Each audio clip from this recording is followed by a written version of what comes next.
Oh, good morning, Mr. Angel. How are you?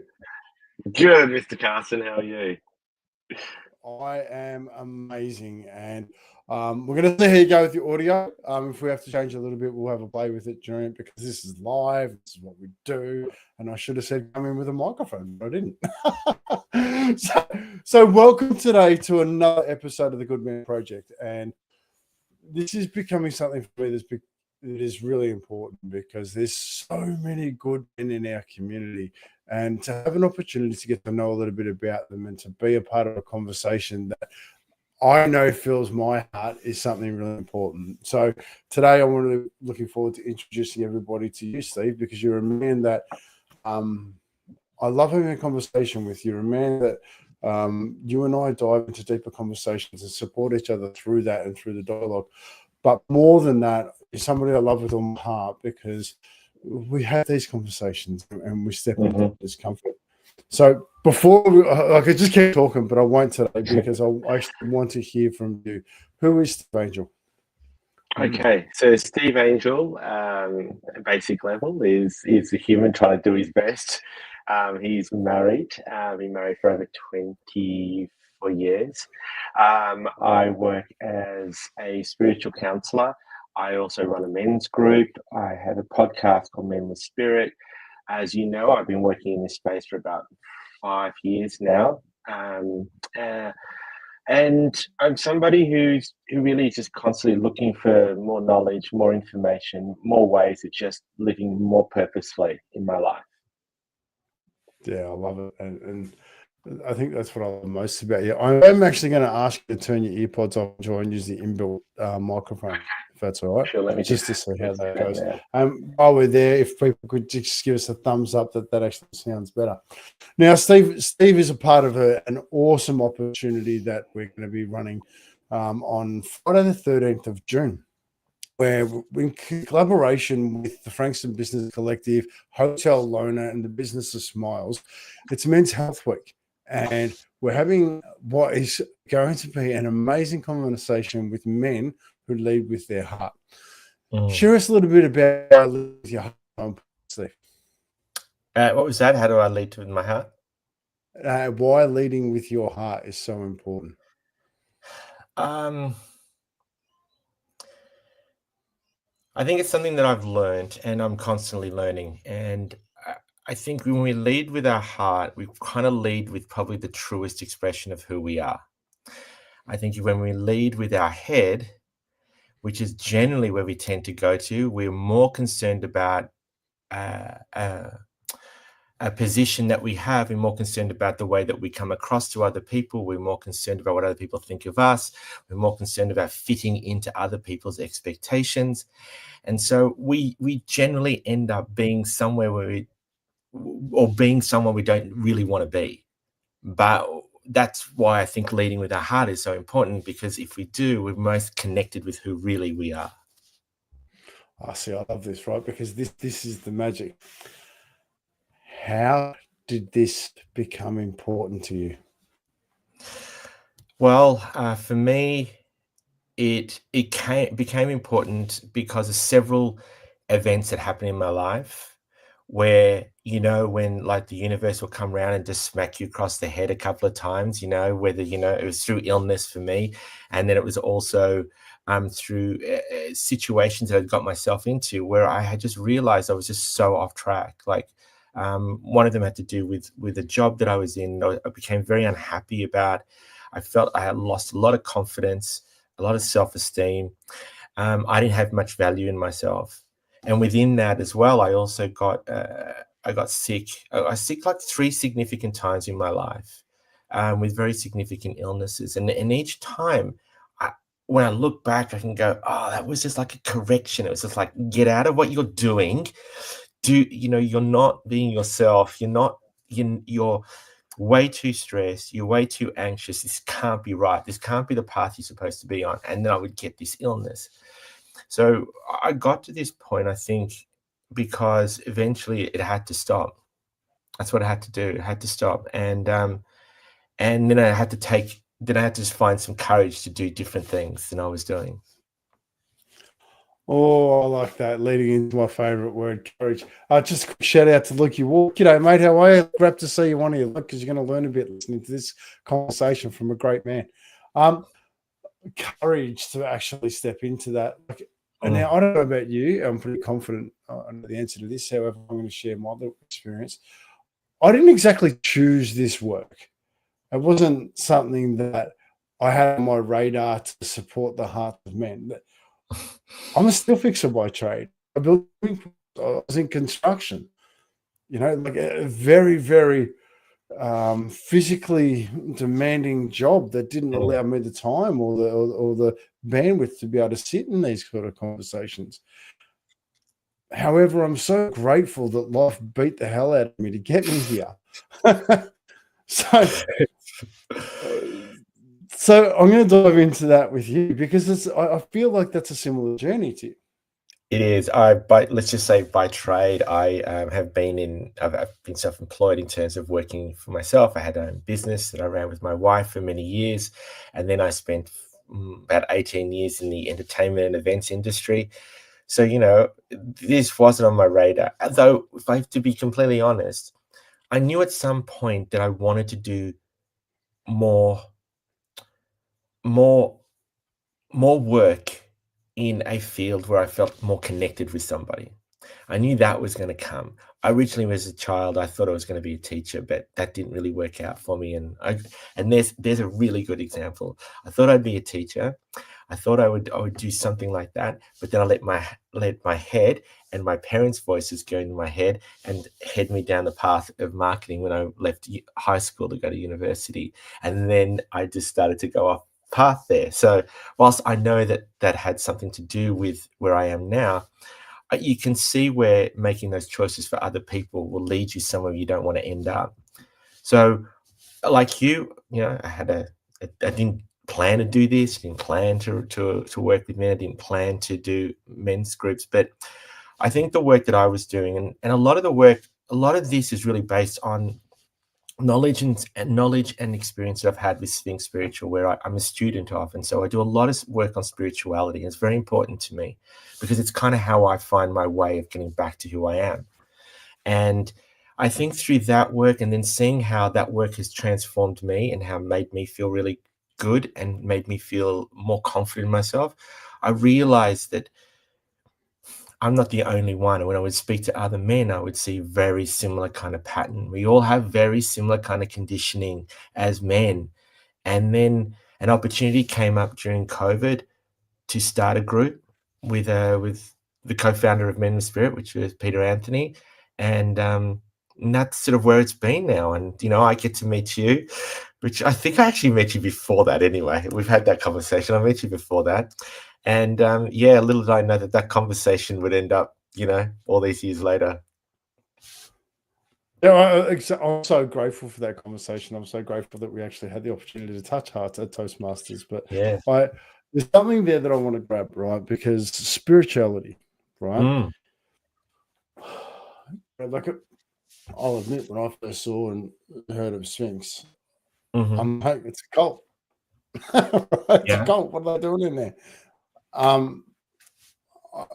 I've since learned that my judgment was wrong, but also that my judgment came from a place of fear and lack of understanding. However, I do believe that every man, human, has their own journey in life that they've got to find themselves. And there's different ways to do that. Spirituality is really important to you. Can you give us a bit of an insight as to what spirituality is? Yeah. Thanks for bringing that up. It's an interesting thing. I think that we fear what we don't know. And I think that's generally what tends to happen. People will say that they're either agnostic or they don't believe in something greater. And that's fine. That's fine. And I think, but for the majority of us, we do feel, and the people that I work with and the people that I surround myself with have a feeling that we're part of something much bigger than who we are. And I think when you hold that belief in that, I think it allows you to become more connected to other people, but allows you to be more compassionate and more tolerant and therefore you have a more desire to understand that whilst you may be just a small part of the universe, you're also a part of something much bigger. When you have that kind of frame of mind, I think it helps you understand your life a lot better. And I think it gives you a bit more sense of peace rather than feeling like you're just alone and this whole thing is just one cosmic mistake, and that, it doesn't really matter what you do because at the end there's nothing. And that's for me, there's a peace in knowing that there's something bigger. What it means for me in an everyday sense is that I live to a set of values. I live to a set of values that I try to hold on to. And that just guides me, it guides me to make better decisions. It guides me to know what feels right for me and to act upon that. And so that's an important part of the work is living to values. And then the other part of it is a daily practice of like meditation, because meditation has a wonderful, for me, it's a connection, and that connection gives me peace. It gives me knowledge. It gives me a sense of I'm not alone, and sometimes even in a relationship, you can feel alone. Sometimes you can be in a group of people and still feel alone. But when you sort of connect with yourself through those kind of practices, I find that there's a peace that you can find that can help you certainly through the day. Yeah, and I love that, because you can be in a relationship and feel completely on your own. You can be in amongst a football team and yet still feel completely on your own. Although it's a sport, you get behind each other, and the record player keeps spinning, right? So you can feel on your own. So how do you create the intrinsic value so that you can be a part of the bigger picture? And I want to grab another part of that. You talked about values, and that's something that you and I, different values. However, it's something that you and I both really work on, and it's something that we look at and challenge. Mm-hmm. Why is that important to you? I've always seen them as a North Star. I've always seen them as a way of, like, when you feel like you're off track, when you feel like things aren't right, and you feel wobbly in life, whatever the analogy you want to use, it's really easy to go back to those values, and they're really important to actually know what they are and actually have them written down. They can't be this idea of what values are, because if they're just an idea, then they're very easy to change. They're very easy to adapt, and they're very easy to not hold on to. So if you know what they are, and you can say, these are it, these are the ones that I hold important, then, one of the beautiful things about that is, apart from the way that it makes you act, because if you're acting in it, you're acting in harmony with it. But if you don't, at the end of the day, you can say, well, where did I go wrong today? Where? And then you're going to look at those values and go, well, how honest was I in that conversation? I really wasn't today. Or, did I actually take accountability for what I actually did, my part in this? So sometimes it doesn't make sense until you reflect back upon your values and go, oh shit, that's where I've gone off. And then that's empowering, because then you're not just blaming everyone, because you're just not stuff's going to happen. Some of it's going to be someone else's fault. Some of it's definitely going to be your fault.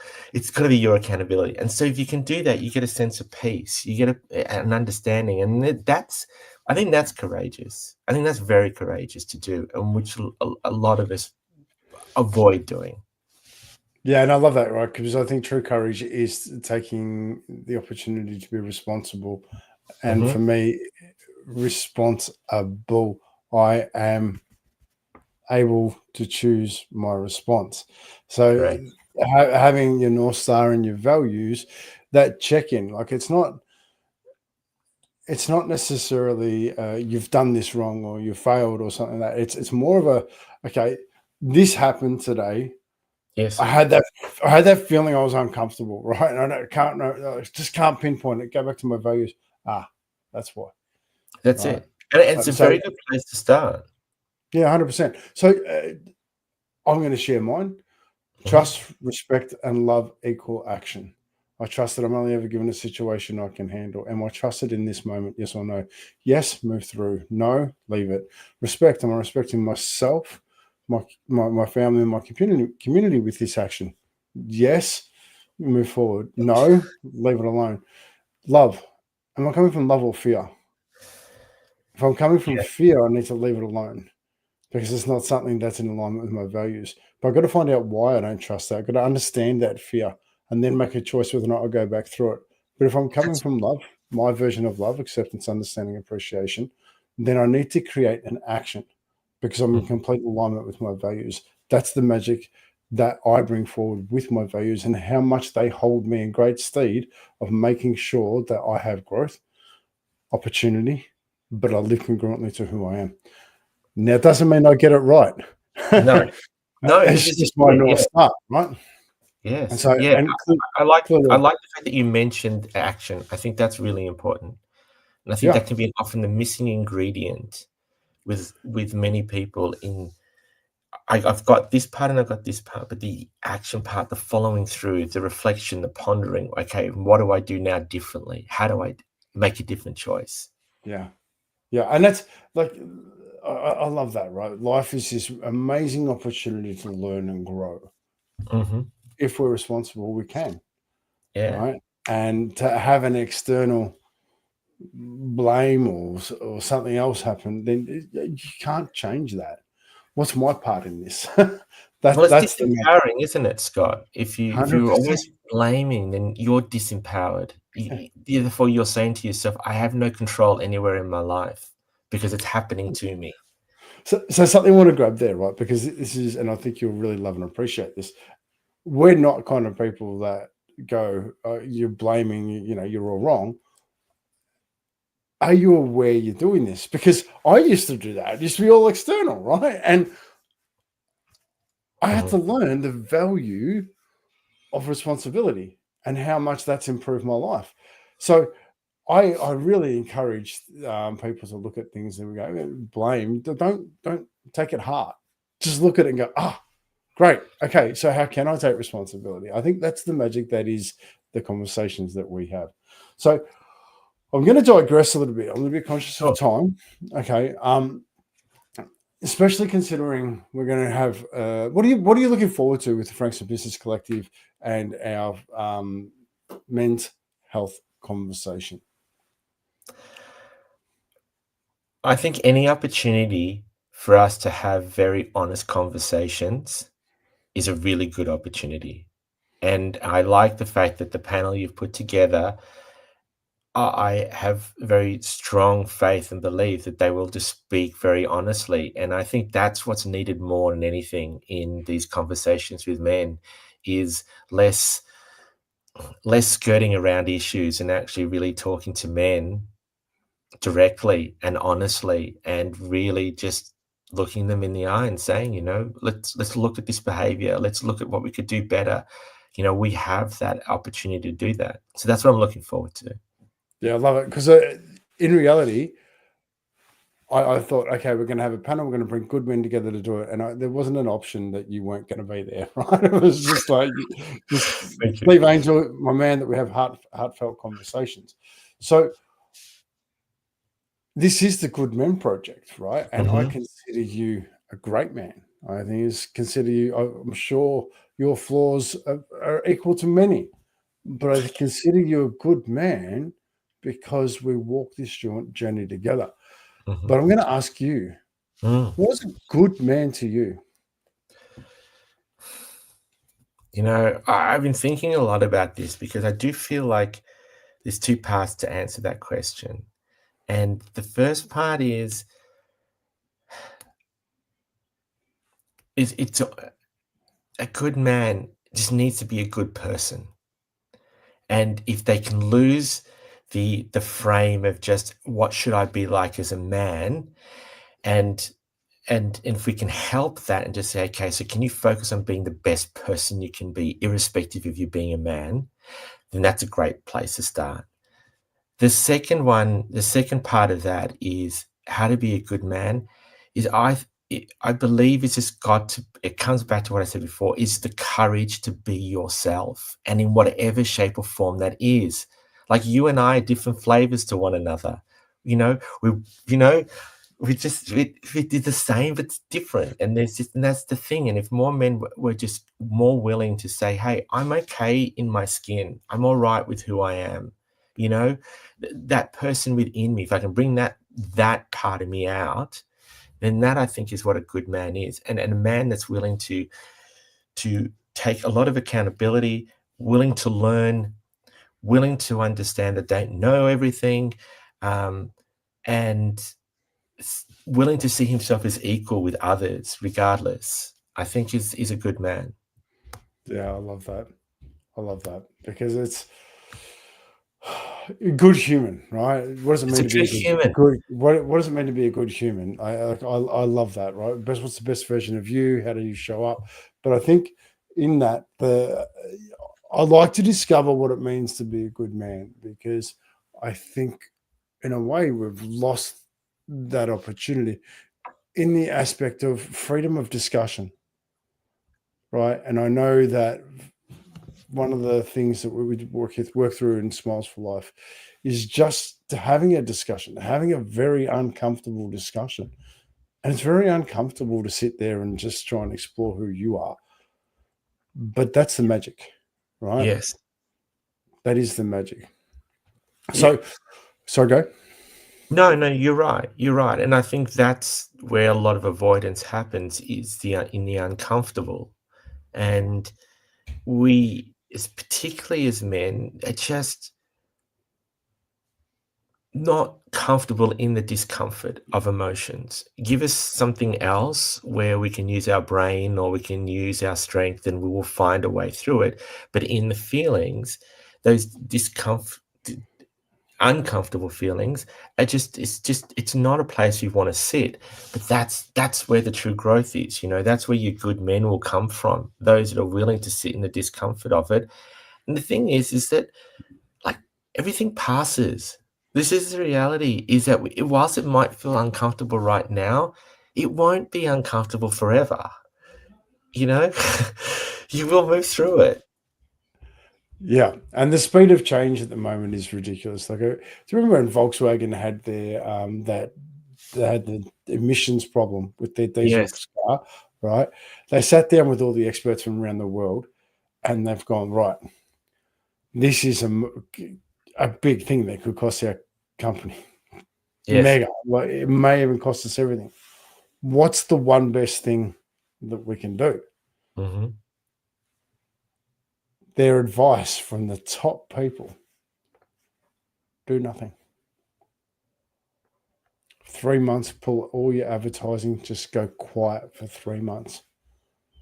Not only did they save an absolute fortune, but we live in a world that passes by so quickly. Mm-hmm. That 3 months was all it took for us to move on from what was a huge scandal.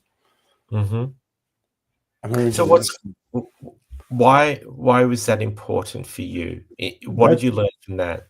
Yeah, so the most important, and I love this, right? Because this is where we step into each other. What I learned about that is that life happens so fast. There's so much going on in the world that you can make mistakes and you can move on. Yeah. But sometimes just take a back step. Yeah. Yeah. Just take a back step. Let it sit. Let it process. Work through it.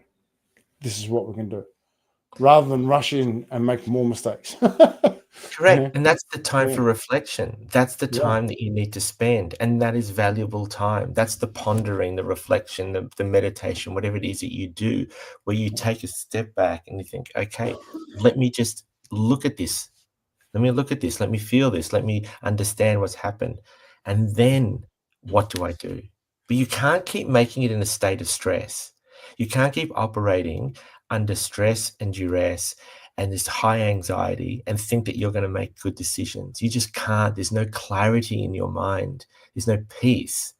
So therefore, if you're constantly in that state, you're just going to keep constantly thinking everything's very hard and it's impossible.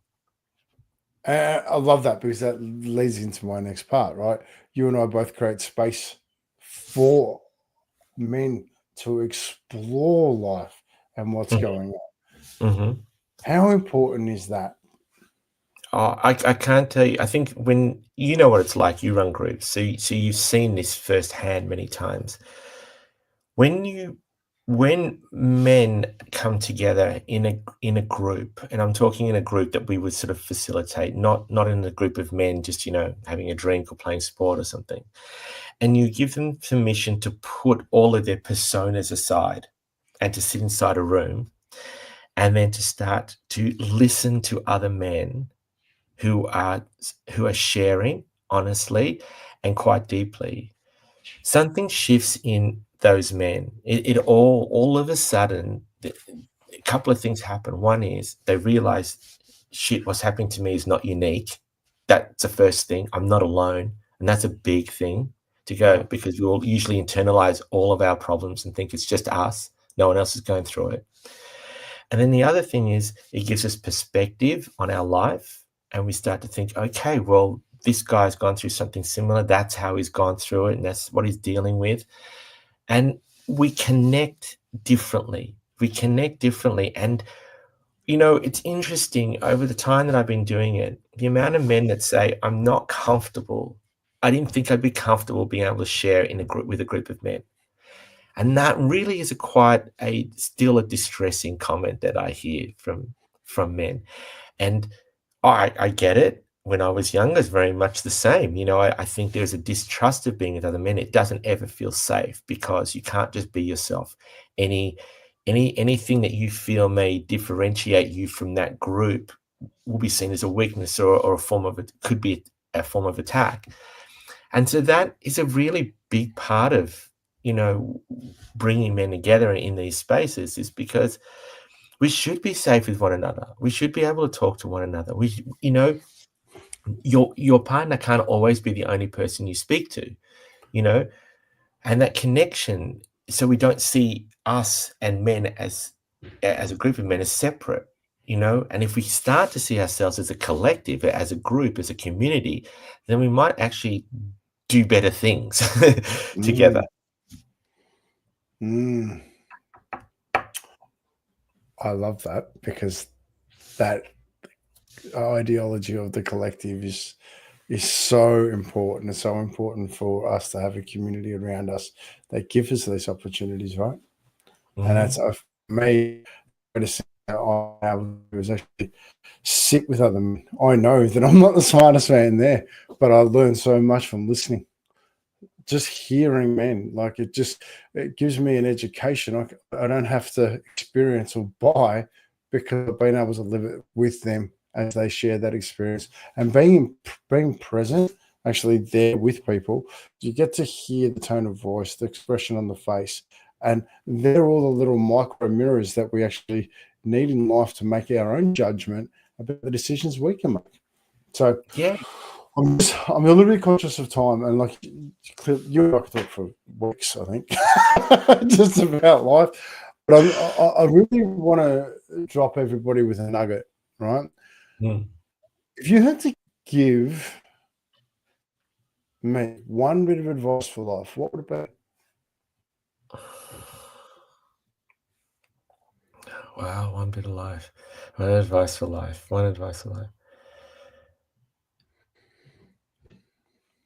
I'm going to come back to be yourself. I just fight to be yourself. That's the work, and if you can do that, and just where can you be more loving in your life? Because if you can be more loving, you're more likely to get to who you are, and you'll find that person that you actually know you are supposed to be, and you'll find peace in that. But so, yeah, that's probably not a very concise or succinct advice, but that's what I'd say. My encouragement to those watching is to seek to understand that comment, to seek to understand that advice, because the magic would be in seeking to understand it in your own eyes with your own heart. Yeah, I love it. Yeah. Mr. Angel, thank you so much for being on here on a Tuesday morning in the Good Men Project. I can't wait for the 13th of June. I can't wait to stand side by side and share our learnings and opportunities for a deeper understanding into what men's mental well-being looks like, how we create it, and how it's a continual journey, and that's what we need to step into. So with all my heart, I love you. Thank you so much for being a big part of my life, and I can't wait to see the magic that we create. Any last words? No, thanks for doing this, Scott. Really appreciate it. But more than anything, you know, your commitment to your community and to your cause. I mean, there's very, very few people like you out there. So well done. I appreciate that. I'm just glad I've got men like you joining me on the journey. So on that, I'm going to try and find a button. One day I'll work out exactly what it is.